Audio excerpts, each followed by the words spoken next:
Hello guys, welcome to day 13। आज हम databases के बारे में पढ़ेंगे। आज पाइथन को एक परमानेंट मेमोरी मिलेगी।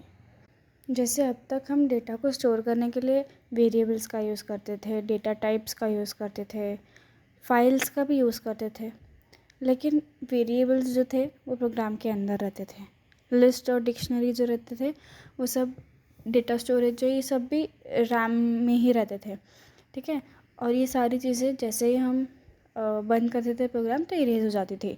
सेम अगर टेक्स्ट फाइल का यूज़ करते थे थोड़ा बेटर था, डेटा रहता था, लेकिन डेटा को अगर अपडेट करना हो या सर्च करना हो तो वो बहुत डिफ़िकल्ट था।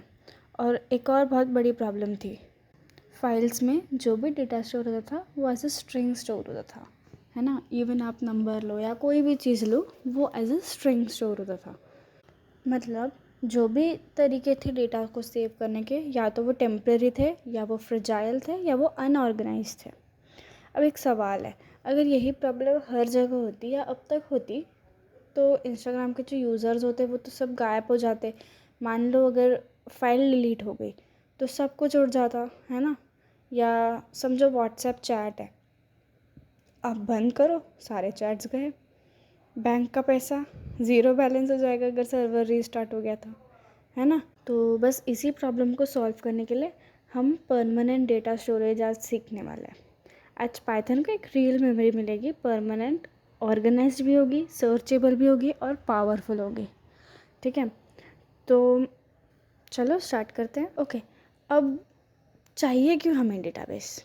एक सोचो, स्कूल में स्टूडेंट्स का डेटा स्टोर करना है। 3 स्टूडेंट है तो आप इजीली उसे स्टोर कर लोगे, एक लिस्ट बना लोगे नेम और मार्क्स के साथ। अब स्कूल में अगर 500 स्टूडेंट्स है, 500 है, 1000 है, तो उसके लिए हर एक स्टूडेंट के लिए अलग अलग आप अगर डिक्शनरी बनाते हो एक लिस्ट के अंदर में, तो कितनी डिक्शनरी बनानी पड़ेगी। ये सब मैनुअली करना बहुत ज़्यादा डिफ़िकल्ट हो जाएगा। और हम इसमें तो लूप्स भी नहीं लगा सकते क्योंकि हर स्टूडेंट का नाम अलग है, हर स्टूडेंट के मार्क्स भी अलग है ना। तो आपको मैनुअली ही करना पड़ेगा। इमेजिन करो गवर्नमेंट के पास आधार का डेटा है, ठीक है। आप कितने 140 करोड़ लोगों का आधार का डेटा पाइथन लिस्ट में स्टोर करेंगे तो ढूंढने में तो कंप्यूटर को आधी लाइफ लग जाएगी, है ना। यहाँ कोई स्मार्टर सिस्टम होना चाहिए। तो इसी सिस्टम को हम कहते हैं डेटाबेस। यहाँ पर हम डेटाबेस का यूज़ करते हैं, ठीक है।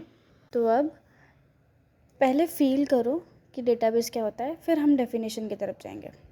इमेजिन एक लाइब्रेरी है, ठीक है, उसमें हज़ारों किताबें हैं, लेकिन कोई भी किताब कोई भी लेबल के साथ में या कोई भी प्रॉपर जगह पर नहीं है। फॉर एग्ज़ाम्पल आपको ज्योग्राफी की किताब चाहिए, ठीक है, तो ऐसा कोई सेक्शन नहीं है जहाँ ज्योग्राफी की, हिस्ट्री की या मैथ्स की ऐसी अलग अलग सेक्शन नहीं है। पूरी बुक्स कहीं भी रखी हुई है। तो अगर आपको एक बुक चाहिए ज्योग्राफी की तो आपको पूरी लाइब्रेरी को ढूंढना पड़ेगा, पूरी की पूरी। और उसी तरफ अगर सोचो कि लाइब्रेरी में सब कुछ ऑर्गेनाइज्ड है, प्रॉपर सेक्शन वाइज बुक्स रखी हुई है, तो अगर आपको ज्योग्राफी की किताब चाहिए तो आप सीधे सीधे ज्योग्राफी के सेक्शन में जाओगे, वहाँ पर आपको जो भी किताब चाहिए आप उसे ढूंढ लोगे, है ना। डेटाबेस वही ऑर्गेनाइज्ड लाइब्रेरी है, ठीक है। मतलब जो जो भी कलेक्शन ऑफ डेटा होता है उसे प्रॉपरली ऑर्गेनाइज करके रखती है, जिससे कि उसका एक्सेस, उसको अपडेट करना और उसको डिलीट करना फास्ट हो जाता है, ठीक है। और डेटाबेस में एक सुपर पावर होती है, उस सुपर पावर को हम एसक्यूएल कहते हैं। अब एसक्यूएल एक लैंग्वेज है जो कि हमें बुक्स को या जो भी चीज़ें हमें चाहिए हम एसक्यूएल के थ्रू डेटाबेस का एक्सेस करते हैं, ठीक है। लेकिन डेटाबेस का स्ट्रक्चर किस तरीके का होता है? तो डेटाबेस का स्ट्रक्चर एक सिंपल एनालॉजी से समझते हैं। फॉर एग्जांपल स्कूल की जो अटेंडेंस शीट होती है उसमें कैसा होता है कि समझो एक पहले टॉप का कॉलम होता है जिसमें सारे रोल नंबर्स या नेम्स लिखे होते हैं स्टूडेंट के। फिर उसके बाद में सारे अलग अलग कॉलम्स होते हैं। फॉर एग्जांपल रोल नंबर है, नेम है, फिर सीरियल नंबर है, फिर मार्क्स है, फिर एब्सेंट प्रेजेंट का वगैरह जो चीज़ें होती है वो। और उसके बाद में हर एक जो इंडिविजुअल रो होता है वो एक इंडिविजुअल स्टूडेंट के लिए होता है, ठीक है।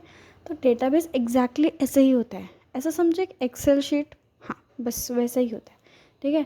टेबल होता है वो पूरा एक शीट जो है, फॉर एग्जांपल समझो एक पूरा अटेंडेंस शीट जो है वो एक टेबल है, ठीक है। अब उसमें कॉलम्स होते हैं, रोज़ होते हैं।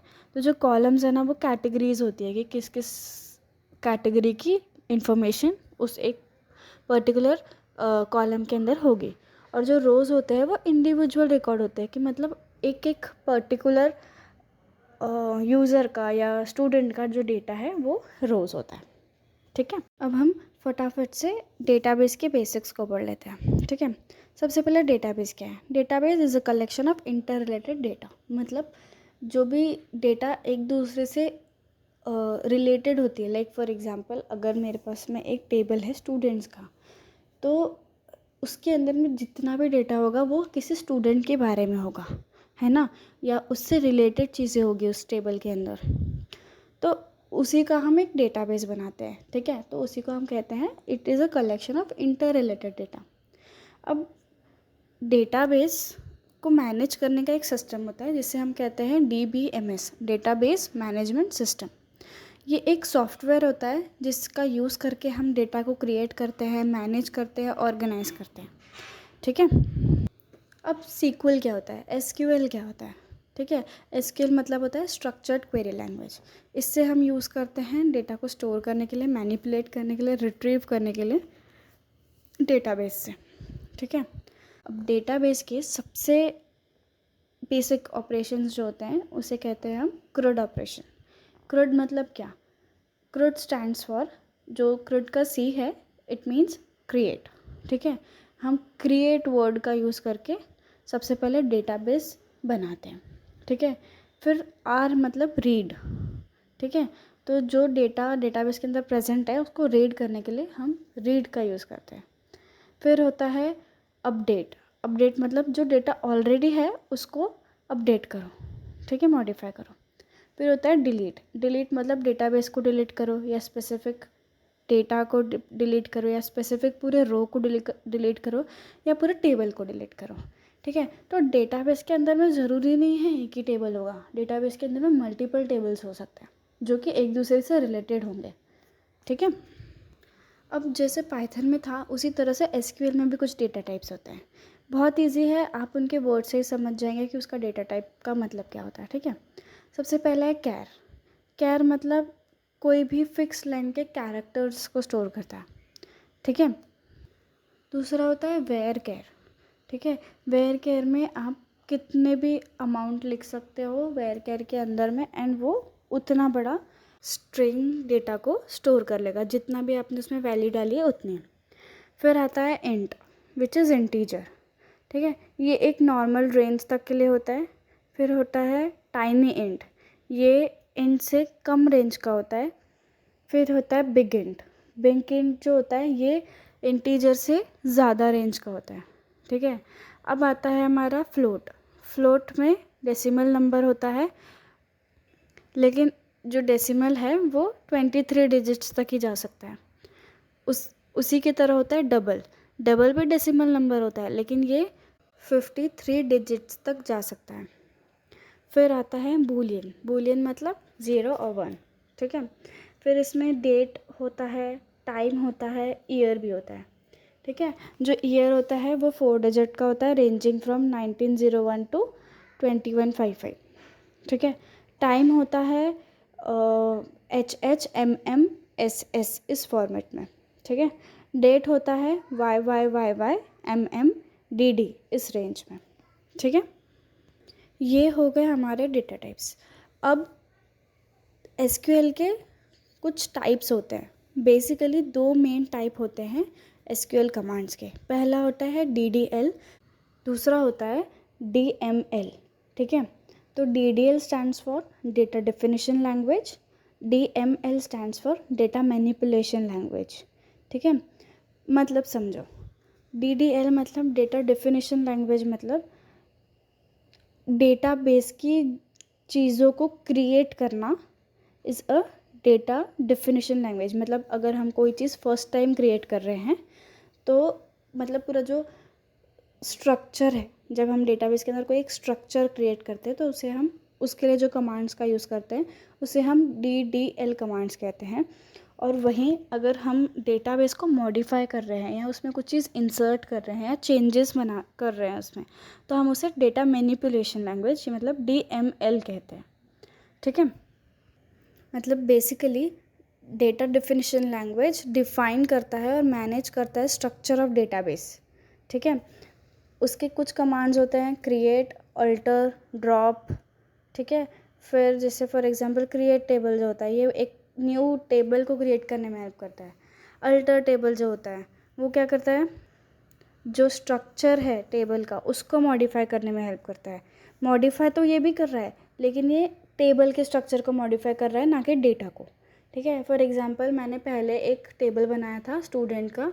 ठीक है, उसमें मैंने रखा था नेम, रोल नंबर और ग्रेड, लेकिन अब मुझे उसमें मार्क्स और परसेंटेज भी ऐड करना है। तो इसके लिए मुझे 2 कॉलम्स ऐड करने पड़ेंगे, और जो कॉलम का स्ट्रक्चर होता है it's a data definition language. क्यों? क्योंकि वो एक टेबल जो स्ट्रक्चर है उसे अल्टर कर रहा है। ठीक है, फिर आता है ड्रॉप टेबल। ड्रॉप टेबल मतलब अगर किसी भी टेबल को मुझे कम्प्लीटली हटाना है तो उसके लिए हम यूज़ करते हैं ड्रॉप टेबल का। ठीक है, अब होता है दूसरा which is data manipulation language. इसमें होता है कि हम किसी भी कमांड को कमांड का यूज़ करके डेटा को मैनिपुलेट करते हैं। ठीक है, फॉर एग्जांपल जो ऑलरेडी क्रिएटेड डेटाबेस है उसमें हमको कुछ रोज़ को ऐड करना है, कुछ डेटा ऐड करना है या कुछ रोज़ को डिलीट करना है। ठीक है, तो उसके लिए हम इन डेटा मैनिपुलेशन लैंग्वेज वाले कमांड्स का यूज़ करते हैं, क्वेरीज़ का यूज़ करते हैं। ठीक है, इसमें हम कमांड्स को क्वेरीज़ कहते हैं SQL में। तो इसका मतलब इसके लिए कुछ कमांड्स होते हैं, for example insert, update, delete. तो जो इंसर्ट होता है ये यूज़ होता है किसी एक न्यू स्टेटमेंट को अपने टेबल के अंदर में ऐड करने के लिए। अब दूसरा होता है अपडेट। अपडेट यूज़ होता है जो रिकॉर्ड ऑलरेडी टेबल के अंदर है उसे मॉडिफाई करने के लिए। तीसरा होता है डिलीट। अगर मुझे कोई पर्टिकुलर स्टूडेंट का डेटा डिलीट करना है, फॉर एग्जांपल किसी स्टूडेंट ने एडमिशन निकाल लिया है, ठीक है, या वो स्टूडेंट जो है वो फेल हो गया है फॉर एग्जांपल, और वो क्लास रिपीट कर रहा है, तो अब जो नेक्स्ट क्लास थी उसमें उसका डेटा नहीं रहेगा, प्रीवियस क्लास वाले में ऐड होगा, है ना। तो अगर मुझे उसका डेटा रिमूव करना है तो मैं उसके डेटा को उस टेबल से डिलीट कर दूँगी। ठीक है, तो ये हो गई बेसिक चीज़ें। अब हम पढ़ते हैं SQLite। ये पाइथन का एक बिल्ट इन डेटाबेस होता है।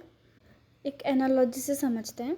जो बड़ी कंपनीज होते हैं ना वो यूज वेयर हाउसेस में डेटा को स्टोर करते हैं। MySQL, Postgres, SQL, Oracle, enterprise level के जो डेटा होते हैं ना वो इन सारी चीज़ों में स्टोर होते हैं। इंस्टॉलेशन चाहिए, कॉन्फ़िगरेशन चाहिए, सर्वर चाहिए, लेकिन बिगनर्स के लिए ये बहुत कॉम्प्लेक्स हो जाएंगे और ओवरवेलमिंग हो जाएंगे। अब हमारे घर में एक पर्सनल सेफ लॉकर है, छोटा सा लाइट वेट, जो जिसमें सिर्फ हम अपनी चीज़ों को रखते हैं, उसके लिए ज़्यादा सेटअप नहीं लगता हमें, उसका यूज़ करते हैं। तो वो जो छोटा सा पर्सनल लॉकर है ना उसे हम SQLite कहते हैं। ठीक है, तो SQLite एक लाइट वेट डेटाबेस है जिसमें इंस्टॉलेशन की नीड नहीं होती, पाइथन में बिल्ट इन होता है। ठीक है, पूरी डेटाबेस एक .db फाइल में सेव हो जाती है। ये बिगनर्स के लिए समझने के लिए इजी है, स्मॉल प्रोजेक्ट्स के लिए भी इजी है, प्रोटोटाइप्स के लिए भी इजी है, लेकिन ये क्रोर्स ऑफ यूज़र का डेटा स्टोर नहीं कर सकती। वहाँ पर हमें MySQL या PostgreSQL का यूज़ करना होता है। तो आज हम बेसिक SQLite से ही शुरू करते हैं। कॉन्सेप्ट सेम रहेगा बड़े डेटाबेस में भी, लेकिन ये इजी है और स्मॉल लेवल पे है। ठीक है, अब डेटाबेस को कनेक्ट कैसे करेंगे हम अपने पाइथन फाइल के साथ। तो ऐसा समझो कि तुम दोस्त को कॉल करते हो। ठीक है, तो पहले तुम क्या करते हो, डायल करते हो, मतलब तुम्हारा जैसे तुमने डायल किया वो तुम्हारा और तुम्हारे फ्रेंड के फ़ोन का कनेक्शन स्टैब्लिश हुआ। ठीक है, फिर उसके बाद में उसने जैसे ही पिक किया तो फिर तुमने इन्फॉर्मेशन को एक्सचेंज किया, मतलब बात कर ली। फिर उसके बाद में जैसे ही तुमने डिस्कनेक्ट किया तो काम हो गया। ठीक है, तो पाइथन भी डेटाबेस से एग्जैक्टली इसी तरह करता है। सबसे पहले उसे कनेक्ट करता है, ठीक है, फिर उसके बाद में उसमें क्वेरीज रन करता है, डेटा अपडेट करता है, एंड देन कनेक्शन को क्लोज़ कर देता है। ठीक है, तो कैसे लिखेंगे, क्या प्रोसीजर है इसकी। तो पहला पाइथन से डेटाबेस में कनेक्शन करो, फिर क्वेरीज रन करो, फिर रिस्पॉन्स को सेव करो एंड देन डिस्कनेक्ट कर दो। तो कोड में कैसे लिखेंगे, सबसे पहले हम पिप इंस्टॉल से SQLite 3 इसको डाउनलोड करेंगे, इंपोर्ट करवाएंगे फिर अपने प्रोग्राम में, और उसके बाद में सबसे पहले हम कनेक्शन स्टेब्लिश करेंगे। फॉर एग्जांपल एक वेरिएबल बनाते हैं कनेक्ट या कनेक्शन नाम से, ठीक है। फिर उसमें हम क्या करेंगे, जो लाइब्रेरी हमने इंपोर्ट करवाई है उसको लिखेंगे SQLite.connect, और उसके अंदर में जो भी हमारी फ़ाइल है वो फ़ाइल का नाम लिख देंगे, और अगर वो फाइल नहीं होगी तो वो क्रिएट हो जाएगी, ठीक है। दूसरा है कर्सर। कर्सर मतलब जो हमारी क्वेरी रन करने के काम आती है, तो वो क्या करेंगे, cursor equals to connection dot cursor. इसके अंदर से हम क्वेरी रन करते हैं, ये क्वेरी रनर है, ठीक है। उसके बाद में स्टेप 3 है कि हम कोई भी क्वेरी जो लिखेंगे वो रन करेंगे। अब क्वेरी कैसे लिखते हैं कि हम आगे समझेंगे। फिर 4th है, जो कनेक्शन नाम का वेरिएबल बनाया था उसको हम कमिट कर देंगे, मतलब उसे सेव करवा देंगे। तो कनेक्शन डॉट कमिट फंक्शन का यूज़ करके उसे सेव करवा देंगे। फिर हम कनेक्शन को क्लोज़ करवा देंगे, ठीक है, कनेक्शन डॉट क्लोज फंक्शन का यूज़ करके। अब कर्सर क्या है, ऑफिस में समझो जैसे प्यून है, ठीक है, बॉस का मैसेज लेकर जाता है, रिप्लाई ला कर देता है जिससे भी रिप्लाई मांगा होता है, ठीक है। तो कर्सर वही प्यून का काम करता है, जो भी तुम्हारी क्वेरी होती है वो डेटाबेस तक लेकर जाता है, और जो भी रिजल्ट होता है वो वापस आकर बताता है, ठीक है। अब जो ये क्वेरी लिखते हैं ना, हम इसी को SQL बोलते हैं, स्ट्रक्चर्ड क्वेरी लैंग्वेज, ठीक है। तो अब हमने CRUD ऑपरेशंस तो पढ़ लिया, DDL DML भी पढ़ लिया। अब हम कुछ ऐसी चीज़ें पढ़ेंगे जो बहुत ज़्यादा हमको प्रोजेक्ट बनाने में यूज़फुल होगी। तो सबसे पहला कमांड है, अगर मुझे कुछ चीज़ें प्रिंट करवानी है तो उसके लिए मैं क्या यूज़ करूँगी, मैं यूज़ करती हूँ सेलेक्ट, ठीक है। सेलेक्ट नाम का जो कमांड है उसका मैं यूज़ करती हूँ, ठीक है। तो मैं इसे लिखती किस तरीके से हूँ, सेलेक्ट, उसके बाद जो भी चीज़ मुझे प्रिंट करवानी है वो लिखूँगी। फॉर एग्ज़ाम्पल अगर मुझे नेम प्रिंट करवाना तो मैं ऐसे लिखूँगी, सेलेक्ट नेम, उसके बाद मैं फ्रॉम नाम का एक कीवर्ड है मैं उसका यूज़ करूँगी, और उसके बाद में जो भी टेबल का नाम है वो, तो ऐसे लिखूँगी। फॉर एग्ज़ाम्पल स्टूडेंट नाम का टेबल है तो लिखा जाएगा सेलेक्ट नेम फ्रॉम स्टूडेंट। तो इससे जो भी नेम होगा वो सब सारे नेम प्रिंट होकर आ जाएंगे। और अगर मैं सब कुछ प्रिंट करवाना चाहती हूँ, उस टेबल के अंदर में जो भी डेटा है वो अगर मैं प्रिंट करवाना चाहती हूँ, तो मैं नेम की जगह पर एस्ट्रिक लिखूँगी। एस्ट्रिक मतलब स्टार वाला जो सिंबल होता है वो, ठीक है। तो अगर मैं लिखती हूँ सेलेक्ट स्टार फ्रॉम एम्प्लॉय, तो वो डेटाबेस के अंदर में टेबल के अंदर में जितना भी कंटेंट है वो पूरा प्रिंट करवा कर दे देता है, ठीक है। लेकिन अगर मुझे कुछ स्पेसिफिक कंडीशंस लगाने हो तो मैं क्या करूँगी, अगर मुझे कोई स्पेसिफिक कंडीशन लगाना है तो मैं वेयर क्लॉज का यूज़ करती हूँ। मैं ऐसे लिखती हूँ, for example select star from student where marks is greater than 90। तो इससे मुझे जिस भी स्टूडेंट के मार्क्स मोर देन 90 होंगे वो मुझे प्रिंट करवा कर मिल जाएंगे, ठीक है। अब SQL में कुछ एग्रीगेट फंक्शंस होते हैं जो कि बेसिक मैथमेटिकल फंक्शंस की तरह होते हैं। फॉर एग्जांपल अगर मुझे किसी चीज़ का एवरेज काउंट करना है, या मैक्सिमम काउंट करना है, या मिनिमम काउंट करना है, या किसी का सम करना है, तो इसके लिए मेरे पास कुछ ऑलरेडी प्री डिफाइंड फंक्शंस होते हैं। फॉर एग्जांपल सम फंक्शन, ये क्या करता है, सबको सम करके रिटर्न करेगा। फिर होता है मिन फंक्शन, वो क्या करेगा, सारे जो मार्क्स है उसमें से जो मिनिमम मार्क्स है वो प्रिंट करवा कर देगा। फिर मैक्स फंक्शन, तो ये क्या करेगा, सारे मार्क्स में से मैक्सिमम जो मार्क्स है वो प्रिंट करवा कर देगा। फिर एवरेज, तो ये सारे मार्क्स का एक एवरेज कैलकुलेट करेगा एंड वो प्रिंट करवा कर देगा। तो इसे हम एग्रीगेट फंक्शन कहते हैं, ठीक है। अब एक थोड़ा सा डिफ़िकल्ट कॉन्सेप्ट है ग्रुप बाय। ये क्या करता है, कैटेगरी वाइज ग्रुप करता है एंड देन उसे प्रिंट करवाता है, ठीक है। तो ग्रुप बाय में ना कुछ कंडीशंस होते हैं। तो जब हम सेलेक्ट के अंदर में कॉलम्स मेंशन करते हैं तो उस टाइम पर हमें ना एक कॉलम, मिनिमम एक कॉलम होना चाहिए, एंड उसके साथ में दूसरा एक एग्रीगेट फंक्शन होना चाहिए, ठीक है। मतलब एक एग्रीगेट फंक्शन का यूज़ होना ही चाहिए, तभी हम उसे ग्रुप बाय करते हैं, ठीक है। तो फॉर एग्ज़ाम्पल अगर मेरे पास में एक डेटाबेस है जिसमें 2-3 क्लासेस के डेटा स्टोर है, मेरे पास 2-3 क्लासेस के कंबाइंड डेटा स्टोर है, तो मैं क्या करूँगी, पहले मैं लिखूँगी सेलेक्ट क्लास। तो जैसे मेरे पास अगर मल्टीपल क्लासेस का स्टोर है तो मेरे पास एक कॉलम होगा जिसमें मेरे पास होगा जिसमें क्लास मेंशन्ड होगा, ठीक है। तो मैं क्या करूँगी, सेलेक्ट क्लास, उसके बाद फॉर एग्जांपल मुझे एवरेज निकालना है उस क्लास के मार्क्स का, तो मैं लिखती हूँ average of marks from student. फिर मैं लिखूँगी ग्रुप बाय क्लास। उसके बाद में मैं लिखती हूँ क्लास, जो भी क्लास मैंने पहले वाले कॉलम में लिया था वो क्लास मुझे यहाँ पर उससे ही मुझे ग्रुप बाय करना है, ठीक है। उसके बाद में मैं क्या करूँगी, उसे प्रिंट करवा दूँगी।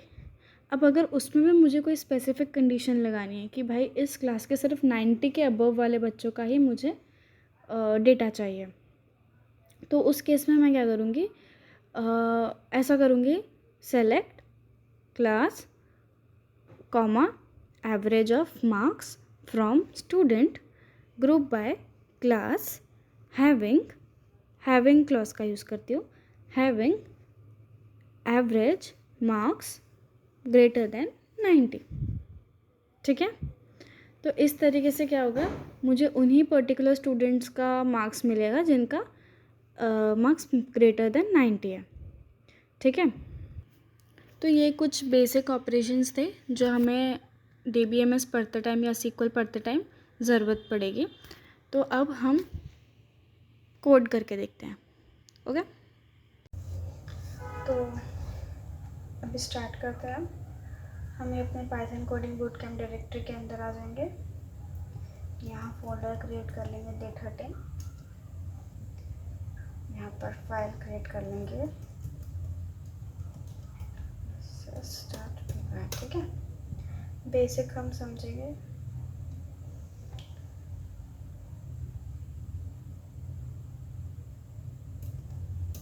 बेसिक सबसे पहले हम ये समझेंगे कि किस तरीके से हम डेटाबेसेस बनाते हैं SQLite में। अब जैसे देखो, जब हम SQLite को इंस्टॉल नहीं करते, हम डायरेक्टली यूज़ करते हैं, क्योंकि SQLite जो है ना वो एक बिल्ट इन लाइब्रेरी है, ठीक है। तो हम डायरेक्टली उसको इंपोर्ट करवा लेंगे, ठीक है।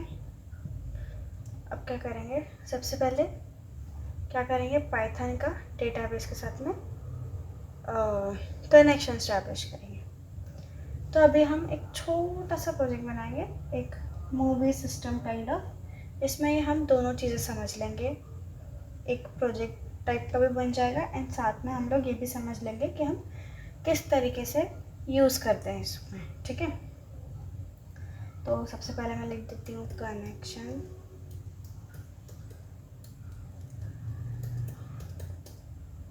नाम का एक वेरिएबल बनाया मैंने।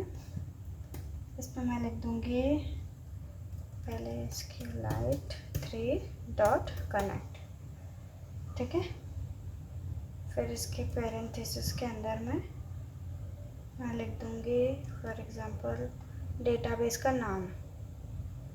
तो मैं एक सिस्टम बना रही हूँ यहाँ पर जिसमें मैं मूवीज़ लिखूँगी, तो मैं बना देती हूँ movies.db,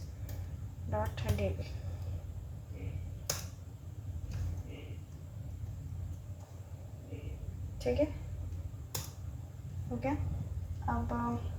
अब मेन चीज़ जो पिक्चर में आती है वो है कर्सर। कर्सर क्या होता है, एक मैसेंजर काइंड ऑफ, जो पाइथन का और इसका कम्युनिकेशन काइंड ऑफ समझो, जैसे हमने API का कंसेप्ट समझा था। ये सर्वर और क्लाइंट के बीच में API काम करता है, लेकिन फाइल के अंदर ही अगर डेटाबेस और इससे मुझे कम्युनिकेट करवाना है पाइथन और डेटाबेस का, तो हम यूज़ करेंगे कर्सर का। मैसेंजर काइंड ऑफ है ये, इधर की चीज़ें उधर और उधर की चीज़ें इधर करता है, ठीक है। तो कर्सर ले लेंगे हम, पहले कर्सर को डिफाइन करेंगे, ठीक है। ये तो सिर्फ एक वेरिएबल है, यहाँ पर हम डिफाइन कर रहे हैं। ये जो कनेक्शन है ये हमने लिया है डॉट, इसके साथ में हम ये कर्सर यूज़ करेंगे, ठीक है। ये एक मेथड है, ठीक है। ये हमारा हो गया कर्सर, हमने इसके साथ में कर्सर को अटैच कर दिया। अब क्या करेंगे, हम कर्सर को एग्जीक्यूट करवाएंगे, मतलब ये जो है इसके अंदर में ये वाला कर्सर इसके साथ में कनेक्ट होकर यहाँ पर आ गया है, कि अब हम इसका यूज़ करेंगे हर जगह, ओके। नहीं तो हर जगह हमें connection dot cursor and then लिखना पड़ेगा, उससे अच्छा हम इसको ऑलरेडी किसी में रिटर्न करवा दें एंड देन उसका डायरेक्ट यूज़ करें। तो अभी हम यूज़ करेंगे कर्सर डॉट एग्जीक्यूट फंक्शन का, जिससे कि हम क्वेरीज़ को एग्जीक्यूट करवाते हैं, अब एसक्यूएल क्वेरीज़ को, ठीक है। अब इसके अंदर में हम लिखते हैं किस तरीके से, ठीक है। इस तरीके से हम 3 बार कोटेशंस लगाते हैं, फिर हम लिखते हैं क्रिएट टेबल, ठीक है। क्रिएट टेबल तो हमने पढ़ा था, अब इसमें हम कुछ चीज़ें ऐसे भी पढ़ेंगे जो अभी तक हमने पढ़ा नहीं है। तो पहला है इफ़ नॉट, इसका मतलब क्या है, अगर क्रिएट टेबल तभी क्रिएट करना अगर वो टेबल एग्जिस्ट नहीं करती है तो, ठीक है। अब मैं यहाँ पर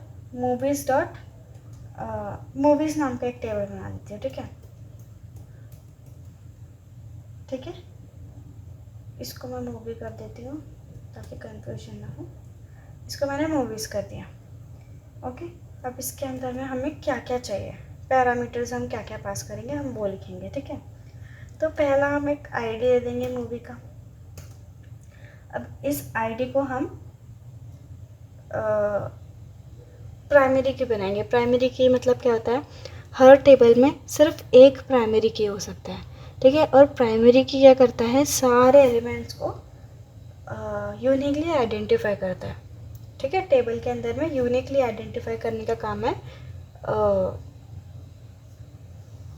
प्राइमरी की का, ठीक है। तो अब यहाँ पर हम लिख देंगे, पहले आईडी जो है उसका डेटा टाइप डिफाइन करेंगे इंटीजर, ठीक है। और इसका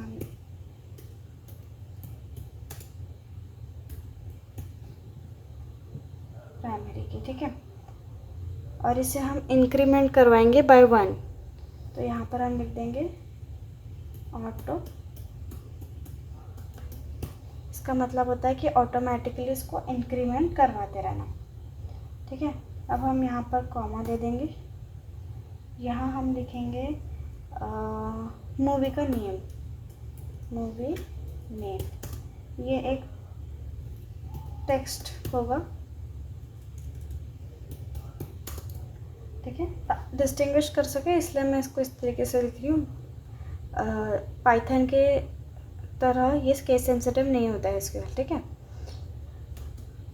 पहले डिस्टिंग्विश कर सके कि कौन सा कमांड है और कौन सा वेरिएबल है, इसलिए मैं इस तरीके से लिख रही हूँ, ठीक है। यहाँ पर नॉट नल मतलब क्या होता है, जैसे अगर कोई मूवी नेम यूज़र एंटर कर रहा है तो वो उसको नल नहीं रख सकता, बिना मूवी नेम के वो सबमिट नहीं कर सकता, इसलिए हम वहाँ पर नॉट नल देते हैं, ठीक है। अब नेक्स्ट चीज़ है रेटिंग दे देंगे हम, ठीक है। तो रेटिंग, इसका टाइप होगा रियल नंबर, ये एक रियल नंबर ही होना चाहिए, क्योंकि अगर ये रियल नंबर नहीं रहा तो नेगेटिव में भी रेटिंग जा सकती है, ठीक। रियल नंबर होना चाहिए और ये भी नल नहीं होना चाहिए, तो यहाँ पर भी नॉट नल डाल देंगे हम। सारे कंस्ट्रेंट हम यहीं लगा देते हैं इसके अंदर में हर कॉलम के लिए, ये सारे हमारे कॉलम है, आईडी एक कॉलम है, मूवी नेम एक कॉलम है और रेटिंग एक कॉलम है, ठीक है। यहाँ पे हमने सारे कंस्ट्रेंट्स लगा दिया, तो ये हो गया हमारा, ठीक है। अब हम क्या करेंगे, इस पर इंसर्ट करवाएंगे। इंसर्ट करवाने के लिए पहले हम मूवी नेम डिफाइन कर देंगे, मूवी इक्वल्स टू एग्जाम्पल धुरंधर ले लेते हैं, धुरंधर, ठीक है।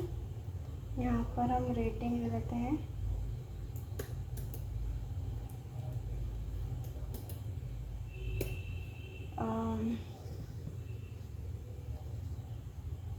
रेटिंग को हम दे देंगे 10, यहाँ दे देंगे 5 अभी के लिए, ठीक है।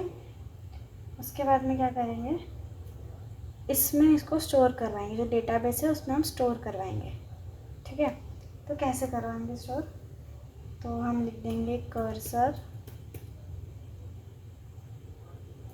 और इसको एग्जीक्यूट करवाएंगे, ठीक है। इसके अंदर में फिर हम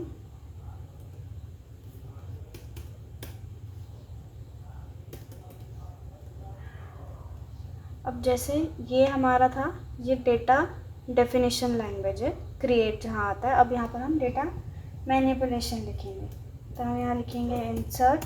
अब इस टेबल के अंदर हमें इंसर्ट करना है, ठीक है। तो इंसर्ट करेंगे इनटू, ठीक है, मूवीज़ या मूवी, ये टेबल का जो हमारे नाम है वो,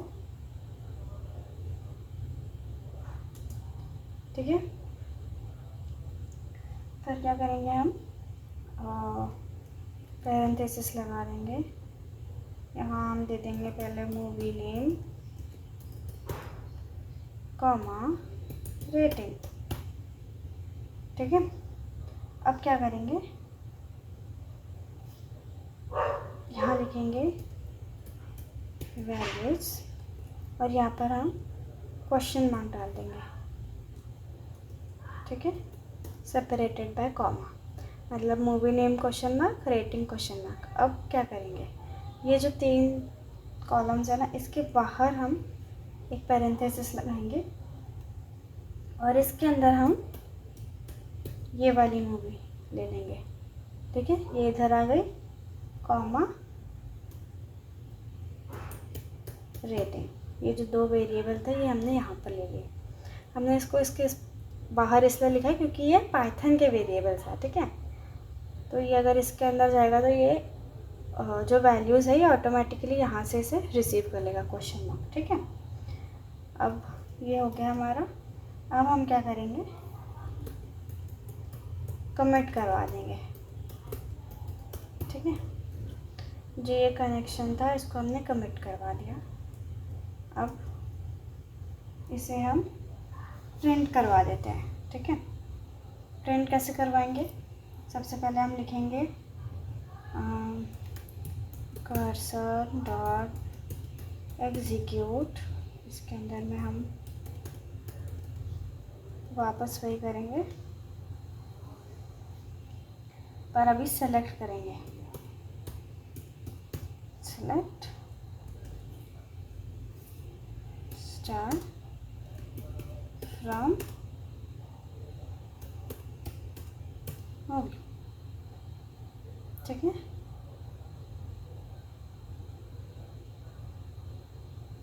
मूवीज़, सॉरी, इधर भी मूवीज़ है, इधर भी मूवीज़ है। मूवीज़ जो है ये डेटाबेस का नाम है, मूवीज़ जो है ये टेबल का नाम है, ठीक है। तो हम इसे सेलेक्ट करवा लेंगे। अब हम क्या करेंगे, मूवीज़ इक्वल्स टू, मूवी अलग है, मूवीज़ अलग है, ठीक है। Movies equals to cursor dot fetch, ये फैच और ले लेंगे, इससे ये सारी चीज़ों को फैच करेगा जो डेटाबेस के अंदर है, ठीक है। अब हम क्या करेंगे, फॉर कंडीशन लगा कर प्रिंट करवा देंगे, मूवी इन मूवीज,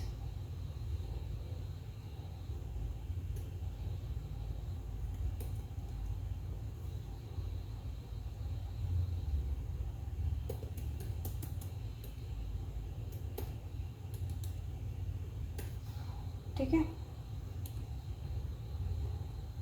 इसे सेव कर देते हैं, इसको रन करके देखते हैं।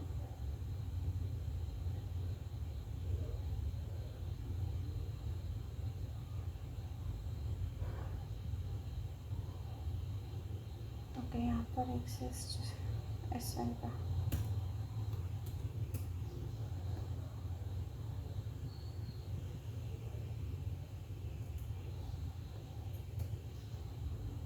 इसे क्लिक करके रन करके देखते हैं। string object is not callable.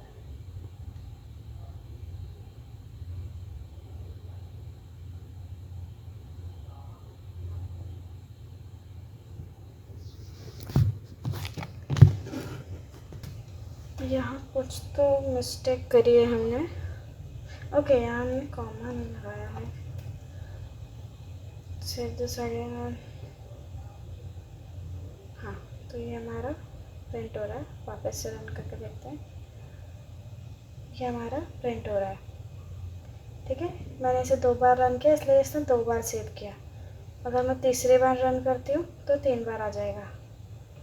ठीक है, तो इस तरीके से इसने सेव कर दिया। अब मैं अगर पहला और दूसरा रिलेट करना चाहूँ तो मैं क्या करूँगी?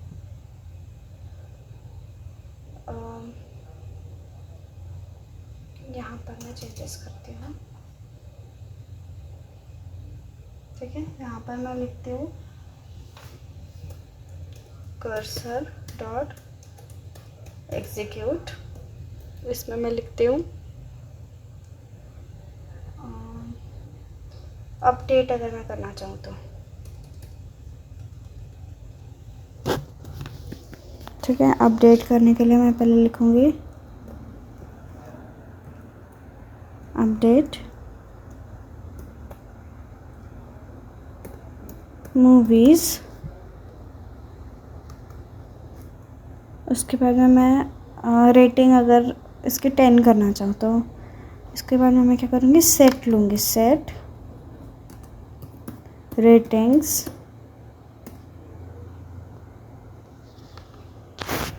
Equal to 10। ठीक है, लेकिन किसकी? तो यहाँ कंडीशन देना पड़ेगा, वेयर कंडीशन। ठीक है, तो वेयर ID इक्वल्स 1। ठीक है, अब हम क्या करेंगे? हमने ये जो है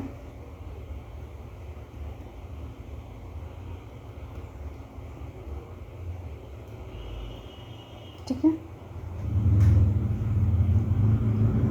अब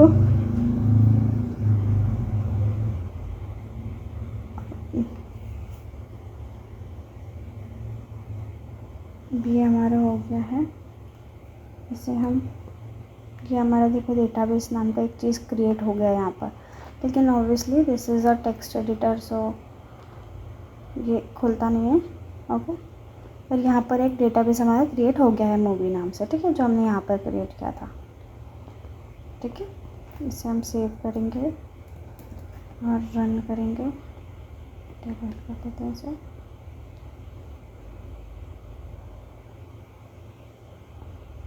अपडेट मूवी सेट।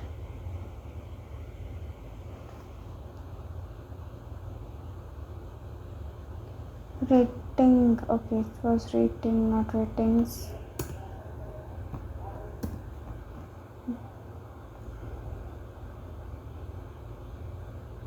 तो इसने इसकी रेटिंग को 10 कर दी। जो फर्स्ट वाली थी इसको 10 कर दी इसने। ठीक है, और यहाँ पर 5 कैसे आ गया? क्योंकि जब ये वाला पार्ट रन हुआ था तो एरर यहाँ पर आया था। यहाँ तक का जो चेंजेस था वो कमिट हुआ था, इसलिए यहाँ पे 4th टाइम रन हुआ ये वाले एरर के टाइम। और यहाँ पर जब मैंने दोबारा रन किया तो ये 5th टाइम रन हुआ। ठीक है, अब अगर मैं डिलीट करना चाहूँ तो डिलीट कैसे करूँगी मैं? यहाँ मैं लिखती हूँ कर्सर डॉट एग्जीक्यूट। इसके अंदर में मैं लिखूँगी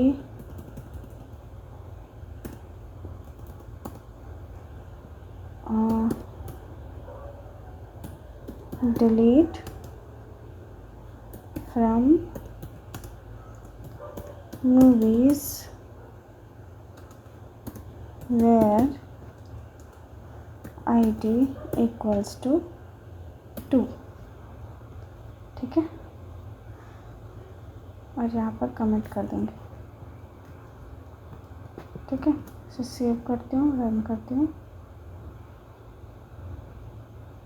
तो ये सेकंड वाला डिलीट हो गया हमारा। ओके, यहाँ पर हमारा जो सेकंड था वो डिलीट हो गया। ठीक है। तो इस तरीके से मैं बाकी के भी कर सकती हूँ। 4 5 6 इसे मैं कर दूँगी 4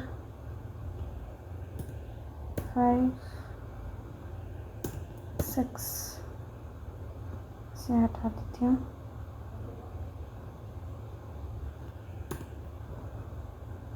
इसे 3 कर देती हूँ। ठीक है, सेव करो। तो ये एक 7th वाला क्रिएट हुआ है और जो बाकी के थे वो डिलीट हो गए। तो बस यही था बेसिक किस तरीके से एसक्यूएल लिखते हैं। पहले आपको एसक्यूएल इंपोर्ट करवाना है, फिर एक कनेक्शन में उसको कनेक्शन इस्टेब्लिश करना है डेटाबेस और पाइथन का, फिर कर्सर के थ्रू इन दोनों के बीच में कम्युनिकेट करवाना है। कर्सर डॉट एग्जीक्यूट फंक्शन का यूज़ करके SQL क्वेरी लिख रही हैं। कर्सर डॉट एग्जीक्यूट का लिख के बाकी के मतलब DDL DML दोनों चीज़ें हम कर्सर डॉट एग्जीक्यूट के अंदर लिखते हैं। कनेक्शन कमिट करवा के जो चेंजेस हमने किए थे उसको सेव करते हैं एंड देन रन करवा देते हैं। ठीक है, now will do the same thing and make a mini project. Okay okay, तो अब हमने कोडिंग किस तरह से करते हैं वो समझ लिया, लॉजिक समझ लिया। अब हम आज का मिनी प्रोजेक्ट बनाएंगे। हम एक एक्सपेंस ट्रैकर बनाएंगे जहाँ पर हम सारे एक्सपेंसेस को ऐड करेंगे एंड देन उसे व्यू करेंगे। ठीक है, तो यहाँ पर हम अपने डेटाबेस के प्रोग्रामिंग के साथ साथ फ्लास्क का भी यूज़ करेंगे और एक एप्लीकेशन बनाएंगे। ठीक है, वेब बेस्ड एप्लीकेशन बनाएंगे। अब इसमें हमारे फीचर्स कैसे होंगे? सबसे पहले प्रोग्राम स्टार्ट होगा, डेटाबेस से कनेक्ट होगा। ठीक है, टेबल क्रिएट करेगा, उसमें सारी चीज़ों को ऐड करेगा एंड देन हम रन करेंगे। ठीक है, और SQL की क्वेरीज रन करेंगे, पहले इंसर्ट करवाएंगे, फिर उसे सेलेक्ट करके व्यू करेंगे और ये सबको हम फ्लास्क के थ्रू ब्राउज़र पर दिखाएंगे। ठीक है, तो चलो स्टार्ट करते हैं हम आज का mini project. Okay, now let's start with our mini project. उससे पहले हम यहाँ पर एक और चीज़ समझ लेंगे जो हमने डेमो देखा था, इसमें हमने एक चीज़ भूल गए थे। हम यहाँ पर कनेक्शन को क्लोज भी करेंगे। ठीक है, बस ये एक लाइन लिख के हम क्लोज कर देंगे। ठीक है, तो चलो अब हम अपने मिनी प्रोजेक्ट पे जाते हैं। यहाँ पर हम एक डायरेक्टरी क्रिएट करेंगे मिनी प्रोजेक्ट नाम से। इसके अंदर हम एक फ़ाइल क्रिएट करेंगे, इसका नाम हम दे देंगे app.py। ठीक है, यहाँ पर हम फ्लास्क का भी यूज़ करेंगे जो हमने कल पढ़ा था, और एक वेब बेस्ड एप्लीकेशन बनाएंगे। ठीक है, तो आज का हमारा जो एक्सपेंस ट्रैकर का टॉपिक है उसको स्टार्ट करते हैं। पहले लिख देंगे। ठीक है, अब सबसे पहले हम इंपोर्ट करवाएंगे फ्लास्क को।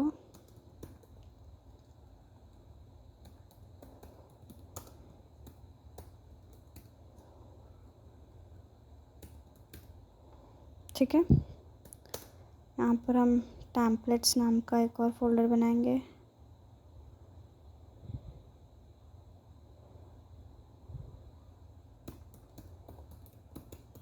टेम्पलेट्स, इसके अंदर हम बनाएंगे index.html। ठीक है, तो अब अपने app.py में आ जाएंगे। यहाँ से हम रेंडर टेम्पलेट्स भी ले लेंगे। ठीक है, और API तो लगेगा ही, तो रिक्वेस्ट। ठीक है, हो गया। अब हम SQLite को भी कर लेते हैं, import SQLite3। ठीक है, अब क्या करेंगे, सबसे पहले एक एप्लीकेशन बनाएंगे। तो ऐप इक्वल्स टू फ्लास्क इसके अंदर में नेम, ठीक है। ये हमारा ऐप डिफाइन हो गया। अब क्या करेंगे, रूट्स बनाएंगे। ऐप डॉट रूट, इसके अंदर में हम दे देंगे पाथ, तो बाय डिफ़ॉल्ट होम रहेगा। इसके अंदर में हम मेथड्स ले लेंगे get and post. Methods equals to, पहले लेंगे गेट कॉमा पोस्ट, ठीक है। अब इसके बाद में हम डिफ़ाइन करेंगे फंक्शन होम, जो हमारा डिफ़ॉल्ट होम पेज होता है वो, ठीक है। क्या करेंगे, यही वाला पार्ट करेंगे जो कनेक्शन वाला हमने किया था। So connection equals to SQLite 3 dot connect. यहाँ पर हम डेटाबेस का नाम दे देते हैं एक्सपेंस डॉट DB, ठीक है। अब क्या करेंगे, cursor equals to connection dot cursor, ठीक है। अब दे देंगे कर्सर डॉट एग्जीक्यूट, इसके अंदर में हम लिख देंगे क्रिएट टेबल। वैसे ये केस सेंसिटिव नहीं होता है, यहाँ पर मैं इस तरीके से भी लिख सकती हूँ, बट द थिंग इज़ ताकि वो हम बिगिनर लेवल पे अच्छे से समझ सके, इसलिए मैं इस तरीके से लिख रही हूँ, ठीक है। तो इफ़ नॉट एग्जिस्ट, हम इसका नाम दे देंगे एक्सपेंस, ठीक है। कॉलम्स हमारे होंगे ID which will be integer, ठीक है, प्राइमरी की एंड ऑटो इंक्रीमेंट, ठीक है।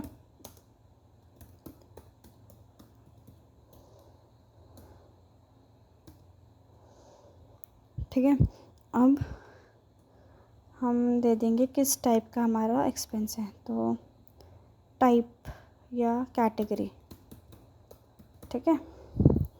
अब कैटेगरी जो हमारी होगी वो टेक्स्ट होगी नॉर्मल, और ये भी नॉट नल होनी चाहिए, ठीक है। अब हो गया हमारा कितना अमाउंट हमने खर्च किया है, तो amount must be a real value, must not be null, ठीक है। 0 होना चाहिए बट नल नहीं, ओके। फिर हम डेट ले लेते हैं, डेट टेक्स्ट नॉट नल, ठीक है। तो ये हो गया हमारा। अब लिख देंगे इफ़ मेथड लेना है हमको कंडीशन में, request dot method equals to post, equals to है। तब हम क्या करेंगे, जो हमारा कैटेगरी है, कैटेगरी इसमें हम फॉर्म रिक्वेस्ट करवाएंगे। तो पहले हम इंडेक्स पर ये बना देते हैं, और ठीक है, इसके अंदर में हम लिख देंगे H1, यहाँ हम लिख देते हैं, ठीक है। ये हो गया हमारा एक्सपेंस ट्रैकर। हम बनाएंगे फॉर्म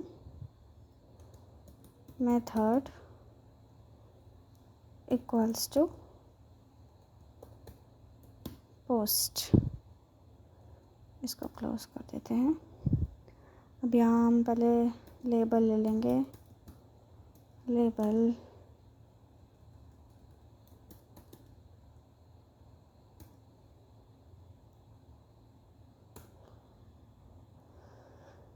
हमारा सबसे पहला होगा category.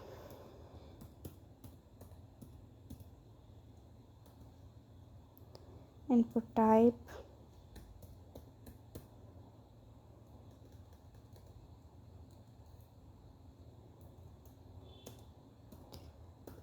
equals to text, name equals to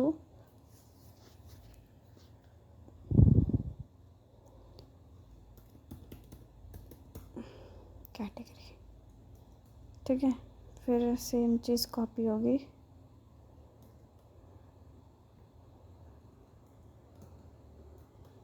ठीक है, पहला होगा अमाउंट के लिए, फिर होगा डेट के लिए। तो यहाँ हम कर देंगे अमाउंट, यहाँ कर देंगे date.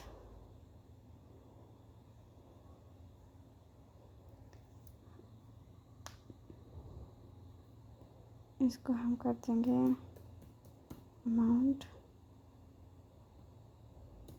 Date, this will be number. ठीक है, इसके बाद में सबमिट का एक बटन बनाना पड़ेगा। Button type equals to submit.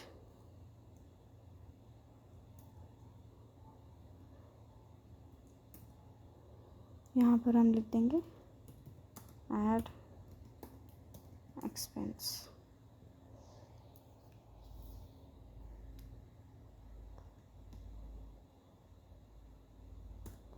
ठीक है,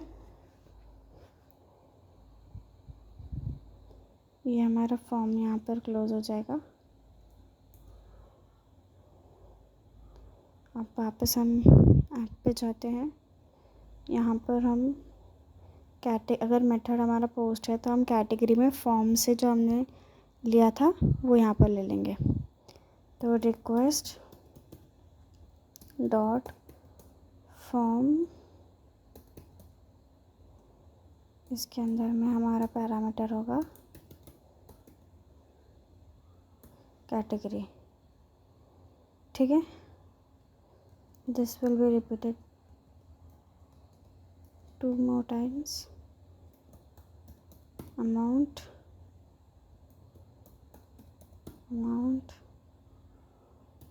date। ठीक है, अब हम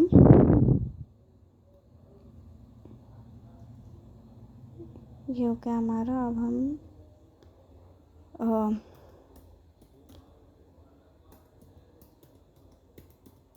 यहाँ पर इंसर्ट करवा देंगे। ठीक है, इंसर्ट करवाएंगे। इंसर्ट इनटू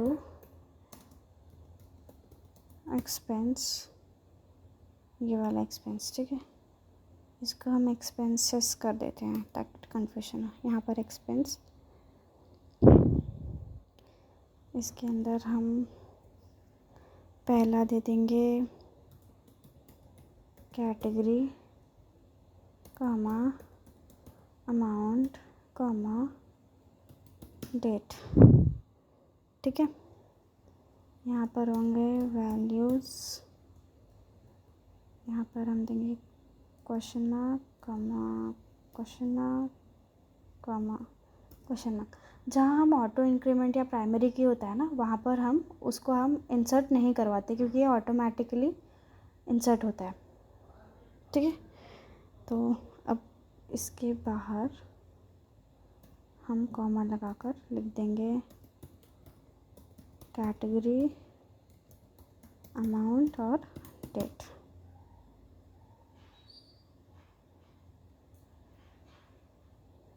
ठीक है, तो ये हमारा इंसर्ट हो जाएगा। अब क्या करेंगे, हम कमिट करवाएंगे।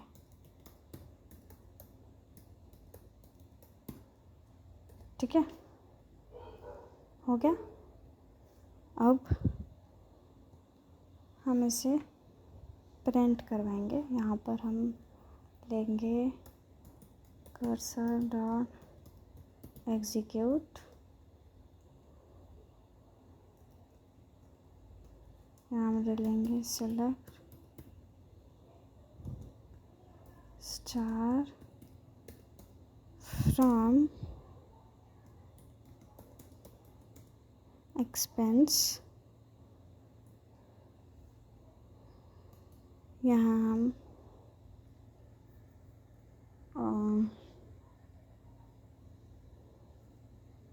वेरिएबल बनाते हैं rows equals to cursor dot fetch all. ठीक है, इन रोज़ के अंदर में ये एक वेरिएबल है, उसके अंदर में हम सब कुछ फेच करवाएंगे।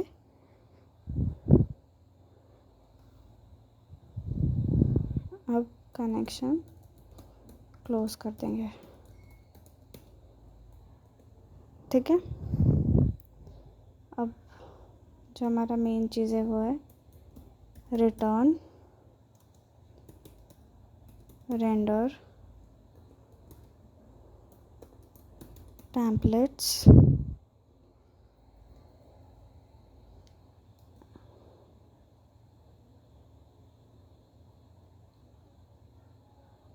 हम लिख देंगे हमारा index dot HTML comma. Okay, पहले हम इंडेक्स डॉट HTML में एक्सपेंसेस दिखा भी देंगे। ये हमारा फॉर्म होने के बाद में हमें उसी के नीचे में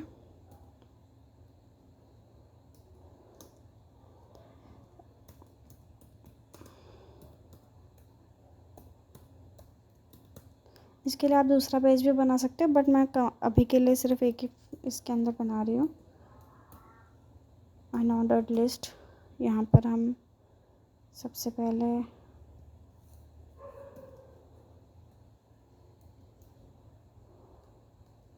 फॉर लूप लगाएंगे। For expense for x in expense, यहाँ हम लिस्ट बनाएंगे।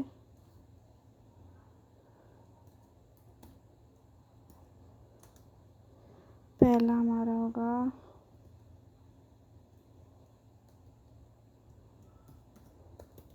एक्सपेंस 1।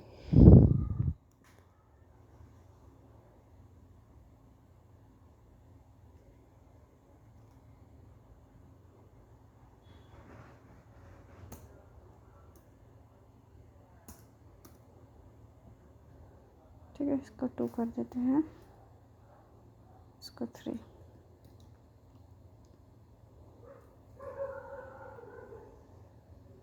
ठीक है, अब इस एक्सपेंस को हम यहाँ पर कॉल करेंगे एक्सपेंस इक्वल्स टू ये जो रोज़ है, ये जो डेटा फैच होकर आ रहा है वो। ठीक है, अब हमारा main if name equals to main app dot run debug equals to true. ठीक है, इसको भी हम सेव कर देंगे।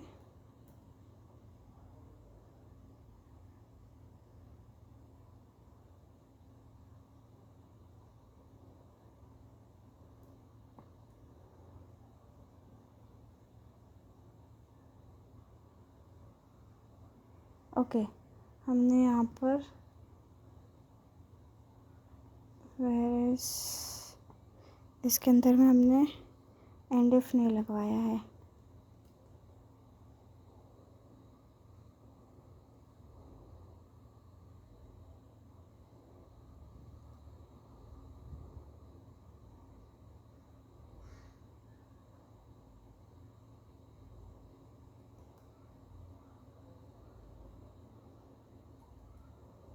यहाँ हम लिख देंगे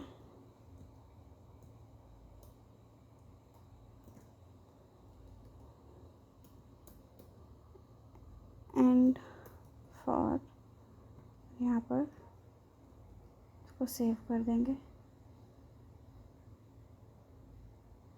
इसे भी डिलीट कर देंगे, इसे वापस से रन करते हैं।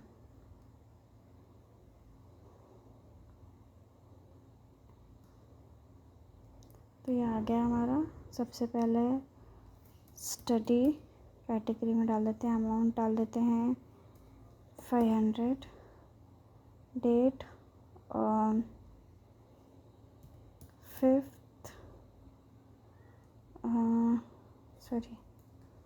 24th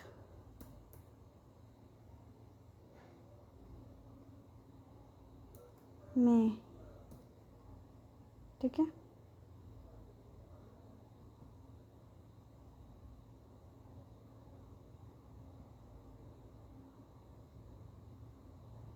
फॉर और कोई एक्सपेंस जैसे फूड एक्सपेंस 200, 24th मई,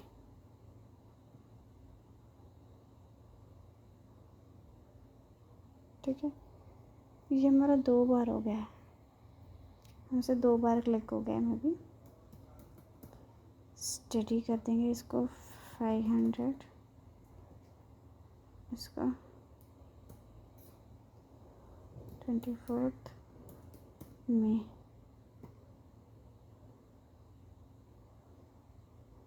ओके, ये 3 बार यहाँ पर सेव हो रहा है, दोनों के दोनों, ठीक है। और ये 3 बार प्रिंट इसलिए हो रहा है क्योंकि हमने यहाँ पर इसे 3 बार प्रिंट कराया हुआ है।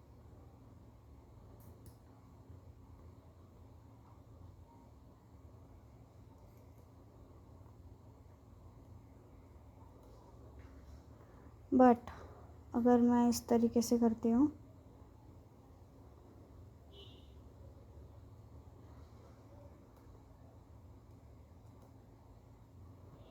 अगर मैं ऐसे करती हूँ और मैं करती हूँ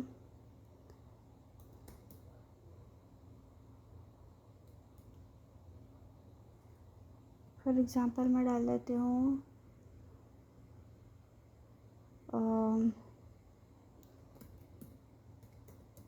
स्टेशनरी अमाउंट 100, डेट 24th मई, तो सिर्फ ये पहला वाला ही हमको दिखाएगा, दूसरे वाले नहीं दिखाएंगे। तो हम जितनी चीज़ें डाल रहे हैं हमें उतनी सारे दिखाने होते हैं, ठीक है। तो इसलिए हमने यहाँ पर 3 टाइम्स डाला हुआ था। अब अगर मैं इसको सेव करती हूँ और इसे वापस से रन करती हूँ तो ये हमारे 3 आ गए, ठीक है। लेकिन ये इंक्रीमेंट होते जा रहा है, तो ये आपका होमवर्क है कि आपको सिर्फ एक ही बार प्रिंट करवाना है, बार बार जितनी बार इंक्रीमेंट हो रहा है उतनी बार नहीं कराना है। मैं आपको अब हिंट दे देती हूँ, हिंट मैं आपको ये दे रही हूँ कि आप कोई जो फैच वाला रिक्वेस्ट है ना, इसको चेंज करना है, ठीक है। अब आप खुद से ट्राई करके देखो एंड मुझे कमेंट्स में बताओ अगर डिफ़िकल्टी आती है तो, ओके। तो आज का हमारा मिनी प्रोजेक्ट यहाँ कंप्लीट हो गया है। So now we are done with our today's topic. आज हमने सीखा डेटाबेसेस में यूज़ होने वाली लैंग्वेज, पाइथन का बिल्ट इन डेटाबेस SQLite, फिर कुछ SQL लैंग्वेज के क्वेरीज भी सीखी, उसके बाद में एक एक्सपेंस ट्रैकर प्रोग्राम भी बनाया। ठीक है, तो बेसिकली आज हमारे प्रोग्राम्स को एक रियल मेमोरी मिली है। तो अब अगर डेटा बंद भी हो जाए तो कहीं ना कहीं डेटा स्टोर रहेगा। ठीक है, तो जो डेटाबेस होता है ना, वो एप्लीकेशन का रियल ब्रेन होता है। ठीक है, तो अगर कंसेप्ट समझ में आया हो तो लाइक कर दो, और यूज़फुल लगता है तो सब्सक्राइब कर दो, एंड कमेंट्स में बताओ कि आपने अपना प्रोजेक्ट बनाया है या नहीं बनाया है, एंड मैंने आपको जो होमवर्क दिया था वो आपसे सॉल्व हुआ या नहीं हुआ। एंड अगर आपको कोई भी प्रॉब्लम आती है तो प्लीज़ कमेंट में पूछो, मैं उसे प्रॉपरली एक्सप्लेन करूँगी। ठीक है, सो मिलते हैं डे 14 में, तब तक के लिए बाय बाय।